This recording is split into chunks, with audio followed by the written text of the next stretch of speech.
Hello everyone, welcome back to our YouTube channel. तो guys आज हम लोग एक बहुत ही इंटरेस्टिंग और इम्पॉर्टेंट टॉपिक पे डिस्कस करने जा रहे हैं, जो कि है कि हमारा जो है लेसन प्लान जो होता है, ये हम लोग लेसन प्लान जो है किस प्रकार से बनता है, हम लोग कैसे बना सकते हैं उसको, है ना। तो आइए हम लोग देखते हैं कि लेसन प्लान में क्या क्या चीज़ें होती है और इसका कहाँ इंपॉर्टेंस होता है, क्यों इसको बनाया जाता है ना। तो बेसिकली जो है लेसन प्लान जो है लेसन प्लान जो है हम बेसिकली इसलिए बनाते हैं क्योंकि लेसन प्लान जो है हम जब भी हम पढ़ाने जाते हैं और किसी भी कक्षा में, तो उससे पहले हम क्या टॉपिक पढ़ाने वाले हैं नहीं पढ़ाने वाले हैं उसका हम एक ब्यौरा तैयार करते हैं कि हम उसको कैसे एक्सप्लेन करना है नहीं करना है ना। उसी चीज़ को हम लोग लेसन प्लान बोलते हैं, है ना। तो ताकि किसी भी कक्षा में जाने से पहले हम लोग उसको प्रिपरेशन कर लें, है ना, और एक प्रॉपर चार्ट बना लें, है ना। तो आइए देखते हैं हम लोग कि इसका फॉर्मेट कैसा होता है नहीं होता है ना। तो ये है एक लेसन प्लान का फॉर्मेट जो है ना।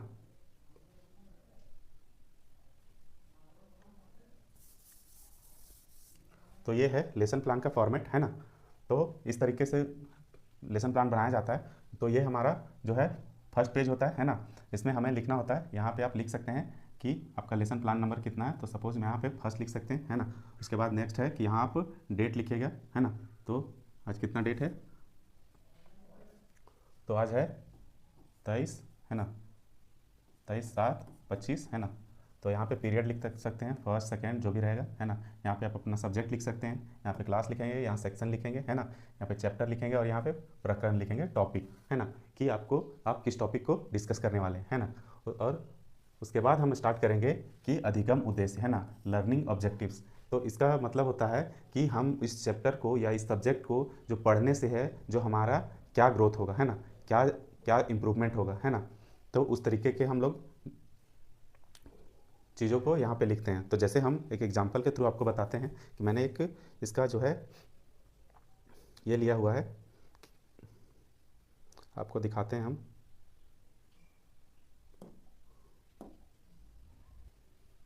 तो देख सकते हैं यहाँ पे हम इसको लिए हुए हैं, है ना। इधर कर देते हैं। तो जो है तो यहाँ पे हम अधिगम लर्निंग ऑब्जेक्टिव्स में लिख सकते हैं। तो यहाँ पे आप देख सकते हैं हमने यहाँ पे एक एग्जांपल लिया है, यहाँ पालमपुर गांव की कहानी को जो है यहाँ पे हम प्रकरण में लिखेंगे, यहाँ पे टॉपिक में, है ना। उसके बाद जो है सामान्य उद्देश्य क्या होता है ना।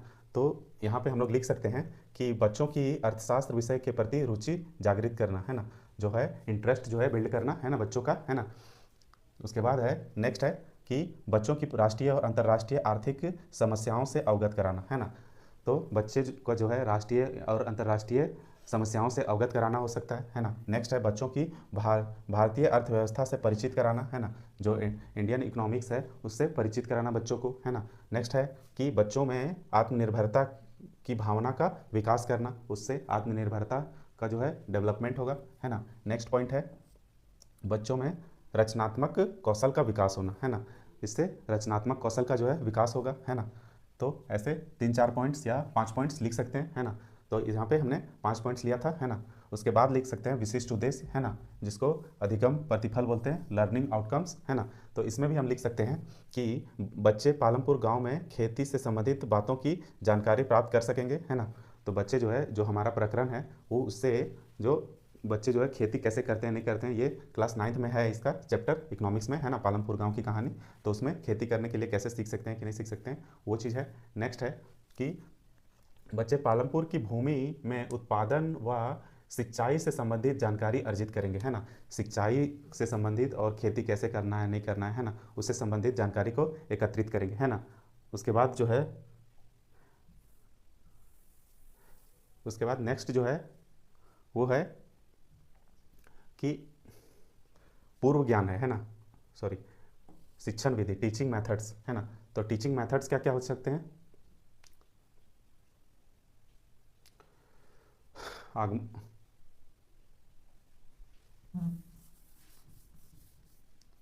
इसमें टीचिंग मेथड्स में होता है कि आगमन निगमन विधि होता है ना। और भी जो भी मेथड्स होते हैं वो आपको बताए जाएंगे, है ना, वो सब लिख सकते हैं। उसके बाद शिक्षण अधिगम सामग्री, टीचिंग लर्निंग मटेरियल्स, है ना। टीचिंग लर्निंग मटेरियल्स क्या क्या होते हैं, तो इसमें लिख सकते हैं हम लोग, क्या लिख सकते हैं, चौक लिख सकते हैं, है ना।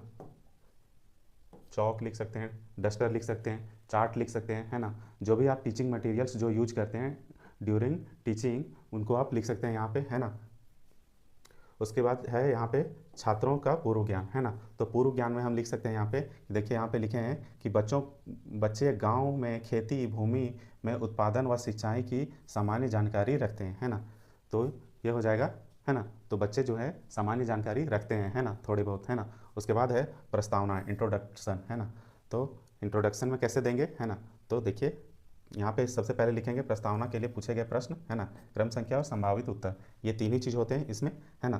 तो आइए हम लोग फर्स्ट क्वेश्चन देखते हैं कि हम लोग कैसे इसको लिख सकते हैं, है ना। तो फर्स्ट क्वेश्चन रहेगा हमारा, आप स्कूल कहाँ से आते हैं। तो आप जो है यहाँ जो है प्रस्तावना के लिए जो टीचर्स है पुपिल टीचर्स वो क्वेश्चन पूछेंगे बच्चों से कि आप स्कूल कहाँ से आते हैं। तो यहाँ पे बच्चे क्या आंसर करेंगे कि हम घर से आते हैं, है ना। उसके बाद नेक्स्ट क्वेश्चन पूछेंगे कि घर गांव या शहर में स्थित है। घर जो है कहाँ पे स्थित है, तो बच्चे क्या बोलेंगे, तो गांव में स्थित है ना, गांव में स्थित है। उसके बाद है नेक्स्ट क्वेश्चन, गांव का मुख्य उद्देश्य क्या है। तो गांव का मुख्य उद्देश्य क्या हो जाएगा, तो मुख्य उद्देश्य क्या हो जाएगा, किसानों का उद्देश्य खेती करना और खेती से कुछ उत्पादन करना, है ना। तो यहाँ पे उत्पादन लिख सकते हैं आप, है ना। उसके बाद है कि उत्पादन का स्रोत क्या है, तो उत्पादन का स्रोत क्या है वो लिखेंगे, है ना। तो बच्चे आंसर देंगे कि उत्पादन का स्रोत जो है वो क्या है, खेती है ना। उसके बाद है कि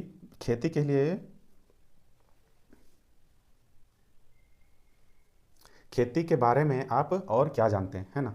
तो नेक्स्ट क्वेश्चन देंगे कि खेती के बारे में आप क्या जानते हैं। तो बच्चे जाहिर सी बात है कि उन सारे प्रश्नों का उत्तर नहीं दे पाएंगे और यही जो है क्वेश्चन जो है हमारा समस्यात्मक प्रश्न बन जाएगा, है ना। तो इसके बाद समस्यात्मक प्रश्न के बाद जो है हम अपना जो है टॉपिक को एक्सप्लेन करेंगे, है ना। तो नेक्स्ट टॉपिक हो जाएगा हमारा, क्या हो जाएगा कि उसके बाद हम दिखाते हैं कि कथन में देंगे कि बच्चों आज हम पालमपुर गांव की खेती के विषय में विस्तृत अध्ययन करेंगे, है ना। तो यही हो जाएगा हमारा ऑब्जेक्टिव कथन, है ना। उसके बाद हम नेक्स्ट क्या करेंगे,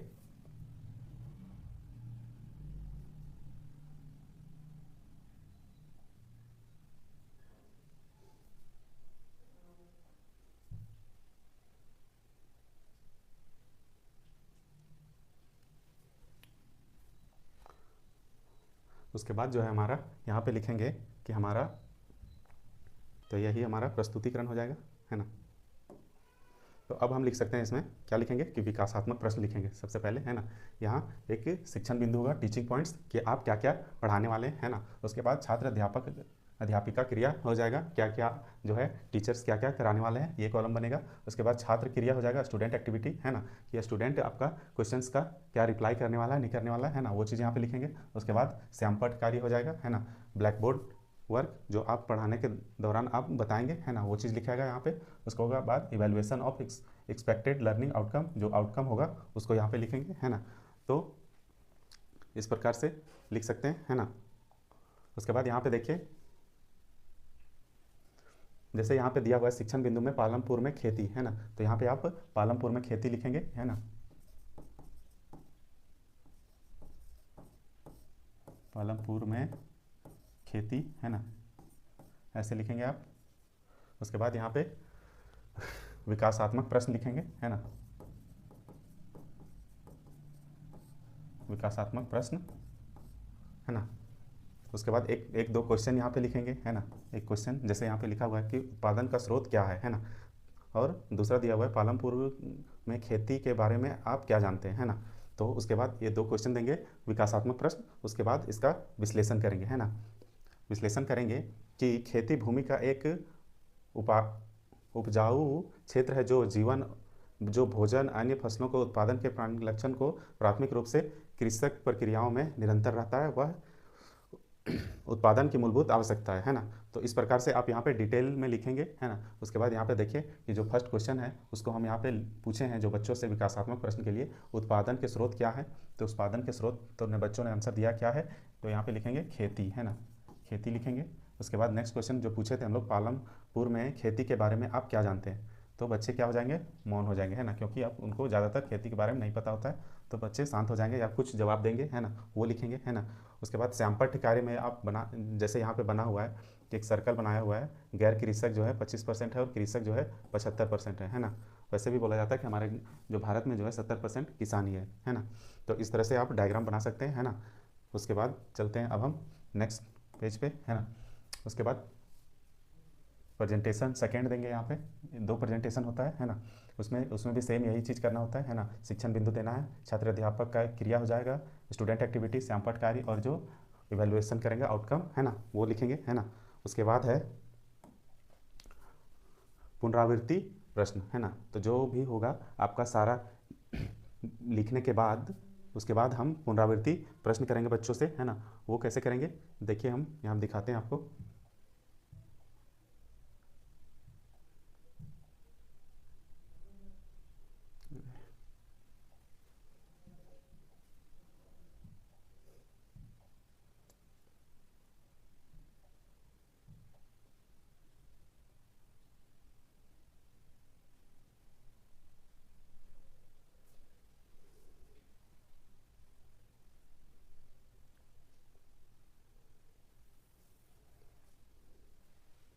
तो यहाँ पे देखिए, अब हम आपको बताते हैं कि पुनरावृत्ति प्रश्न क्या होते हैं, और है ना, जिसको रिकैप्चुलेशन बोलते हैं। तो यहाँ पे हम देखेंगे, फर्स्ट प्रश्न पूछेंगे कि भूमि मापन की इकाई क्या है ना। ऐसे क्वेश्चंस हम देंगे, है ना। उसके बाद है पालमपुर गांव में लोगों का मुख्य स्रोत क्या है ना।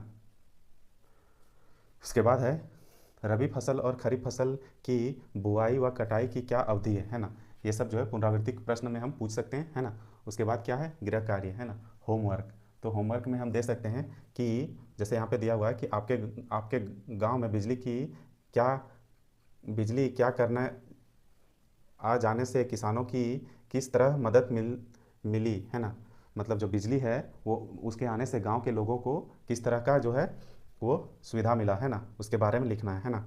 उसके बाद ये लिखना होता है। उसके बाद ज़्यादातर जो है यहाँ पे लिख सकते हैं आप कि छात्र अध्यापिका क्रिया हो जाता है ना।